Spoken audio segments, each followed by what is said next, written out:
This testimonial is brought to you by #Score Marketing Division Sufi Guidance Channel. इल्लल्लाह जी बोले। जी भाजी का बताएं। वालेकुम। कैसे हैं सब?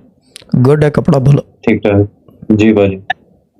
जी मेरी टेस्टिमोनी ये थी कि मेरे हस्बैंड को एक ऑफर लेटर आया है अच्छी कंपनी से ना, मतलब उन्होंने कहीं अभी सीवी वगैरह इस तरह नहीं दी थी, किसी ऐसे ही कस्टमर के थ्रू, तो उन्होंने आपस में ही सारी डील करके तो उन्हें ऑफर लेटर भेजा है। ठीक है, पैसे तो नहीं दिए ना? तो नहीं कुछ भी नहीं। बस ठीक है, फिर गुड है, दैट इज गुड। तो ऑफर लेटर तो अच्छा है, बस अब वो कह रहे हैं लेकिन मेडिकल हो जाएगा तो फिर इसके बाद हम इसको अप्रूव करेंगे। ठीक है, मेडिकल भी कराएं, जो पढ़ रहे हैं पढ़ते रहे सब कुछ, ये तो गुड न्यूज़ है। रशीद भाई वालेकुम सलाम। ठीक है भाजी। शौहर का नाम?